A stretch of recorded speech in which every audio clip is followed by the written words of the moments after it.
Hello বন্ধুরা, আসসালামু আলাইকুম। সবাই কেমন আছেন? আশা করি সবাই ভালো আছেন। তো আজকে আমি আরও একটা নতুন রেসিপি নিয়ে হাজির হয়ে গেছি। তো এই রেসিপিটি দেখতেই পাচ্ছেন। আজকে আমি ছোলা বুট মাখা বা ছোলা বুটের ভর্তা করে দেখাবো। খুব সুস্বাদু করে মুখে লেগে থাকার মতো একটা ভর্তা রেসিপি নিয়ে হাজির হয়ে গেছি। আপনারা চাইলেও বাড়িতে ট্রাই করতে পারেন। চলুন কথা না বাড়িয়ে মূল রেসিপিতে চলে যাচ্ছি, সাথেই থাকবেন প্লিজ। ভর্তাটা তৈরি করার জন্য একটা গর্তযুক্ত বোল নিয়েছি। তারপরে নিয়ে নিচ্ছি এখানে সিদ্ধ করে রাখা ছোলা বুট, এটা আমি সিদ্ধ করে রেখেছিলাম। তারপরে নিয়ে নিচ্ছি কয়েক টুকরো আলু কুচি, সিদ্ধ করে আলু কুচি। তারপরে নিয়ে নিচ্ছি কিছু মরিচ কুচি, আমি এখানে কাঁচা মরিচ নিয়েছি। তো তারপরে দিয়ে দিচ্ছি পেঁয়াজ কুচি। পেঁয়াজ কুচি দেওয়া হয়ে গেলে দিয়ে দিচ্ছি শসা কুচি, আমি শসাগুলোকে কুচি করে রেখেছিলাম। আমি শসাগুলো ছিলে রেখেছিলাম, আপনারা চাইলে খোসা সহ দিতে পারেন। তারপরে দিয়ে দিচ্ছি টমেটো কুচি। তো টমেটো কুচি দেওয়া শেষ হয়ে গেলে এখানে আমি দিয়ে দিব ধনিয়া পাতা কুচি।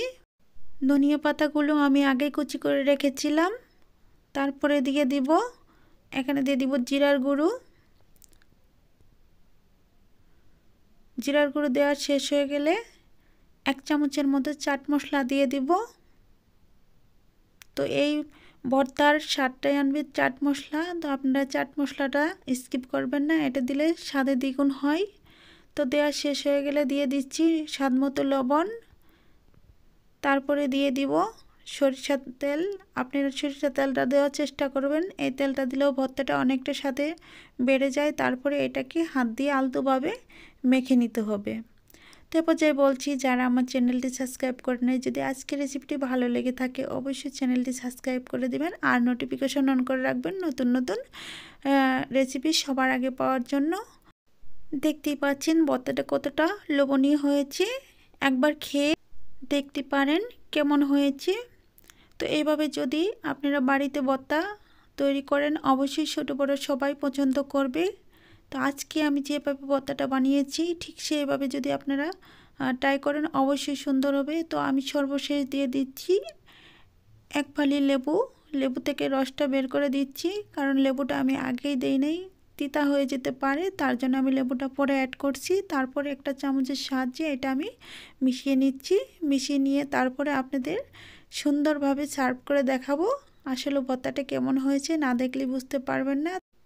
তো এবার আমি একটু সার্ভ করে দেখাচ্ছি, সাথেই থাকবেন।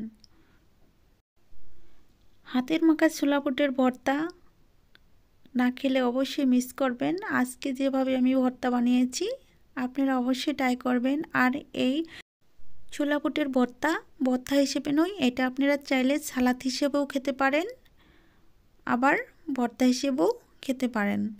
তো এইভাবে যদি ভর্তা বানিয়ে সালাদ বা ভর্তা হিসেবে যেটাই খান, গরমের জন্য অবশ্যই এটা অনেক উপকারী। গরমের সময় খেলে কলিজা ঠান্ডা হয়ে যাবে।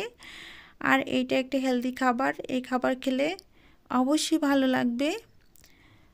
তো আজ আর কথা না বাড়িয়ে তো বিদায় নেওয়ার পালা। তার আগে আবার বলছি, যদি আমার রেসিপিটি ভালো লেগে থাকে অবশ্যই সাবস্ক্রাইব করে দিবেন আর লাইক কমেন্ট শেয়ার করতে ভুলবেন না। তো ভালো থাকবেন, সুস্থ থাকবেন, এই বলেই বিদায় নিচ্ছি। পরবর্তীতে আবার কোনো রেসিপি নিয়ে আপনাদের সামনে হাজির হয়ে যাব। আল্লাহ হাফেজ।